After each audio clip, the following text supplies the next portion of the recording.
JDU में फूट की खबर अब तक आपने कई दफा सुनी होगी। उपेंद्र कुशवाहा की पूरी कोशिश थी कि जेडीयू को तोड़ दे, जेडीयू को दो हिस्सों में बांट दे, लेकिन जेडीयू से हटे उपेंद्र कुशवाहा के बाद अब जेडीयू में दरार का कारण कौन बन रहा है?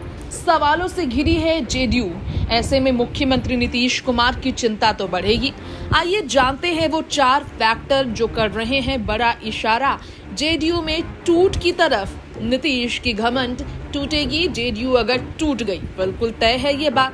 तो लोकसभा के चुनावी रंग में रंगते बिहार में राजनीतिक हमले तेज हो रहे हैं। हर प्रतिद्वंदी दल के एक दूसरे को कमजोर बताने में लगातार प्रयास कर रहे हैं। तो राज्य की सीएम नीतीश ने भाजपा को केंद्र से अपदस्थ करने की रणनीति पर काम करना शुरू किया। तब से जनता दल यूनाइटेड यानी कि जेडीयू पर हमले भी तेज हो गए हैं।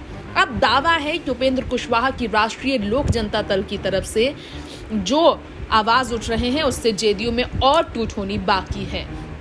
तो विपक्षी एकता मुहिम की अगुवाई कर रहे नीतीश की जेडीयू भाजपा के निशाने पर आ गई है। अब ये भी कहा जा रहा है कि फैक्टर 4 है। राजधानी पटना जिले से जुड़ी आपको यहाँ पर खबर देना चाहेंगे कि जंगल राज के विरुद्ध रखी गई थी राष्ट्रीय जनता दल के, अगर देखा जाए तो जनता दल यू की नींव इस तरह से, लेकिन राजद सुप्रीमो लालू और नीतीश की जोड़ी राजनीति में जिस तरह से चर्चा का विषय बनी है, जंगल राज, गुंडागर्दी, तरह तरह के सवाल उठ रहे हैं। एआईएमआईएम चीफ ओवैसी ने भी महागठबंधन पर सवाल खड़े किए। इसके बाद प्रशांत किशोर खुलकर हमलावर हो रहे हैं। बीजेपी कोई कसर बाकी नहीं रख रही है।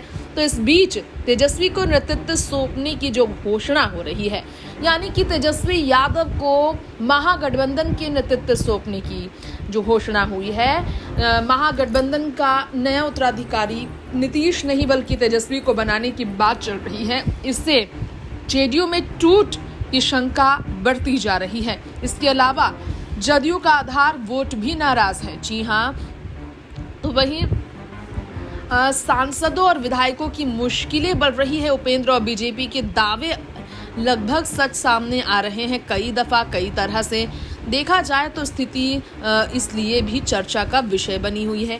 जेडीयू के आधार पर भाजपा का हमला तेज है ताकि जेडीयू को तोड़ा जाए। 4 फैक्टर हैं जिस पर खास तौर पर नीतीश कुमार को काम करना है।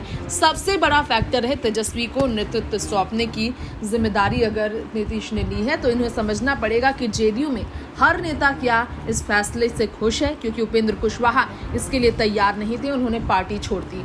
तो वहीं तेजस्वी को सौंपना पूरी की पूरी सियासी विरासत, आधार वोट को रास नहीं आएगा नीतीश के आधार वोट को। इसलिए भी ब्लॉक से लेकर जिला कार्यालय तक राजद और जदयू के प्रतिनिधि भी इस गठबंधन से सहज नहीं है, जो कि बहुत बड़ा फैक्टर है।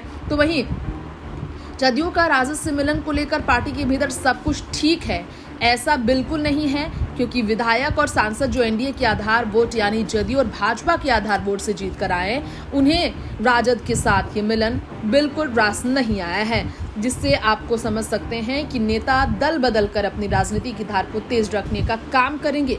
जदयू के संगठन और सत्ता में कई ऐसे लोग हैं जो किसी भी हाल में तेजस्वी के नेतृत्व को स्वीकार नहीं करेंगे। उपेंद्र कुशवाहा ने जेडीयू के नेताओं के नाम का खुलासा नहीं किया जो उनके संपर्क में हैं, लेकिन ऐसा लगता है जेडीयू छोड़ना चाहते हैं, वो कह चुके हैं। इससे भी जेडीयू में टूट का दावा किया जा रहा है।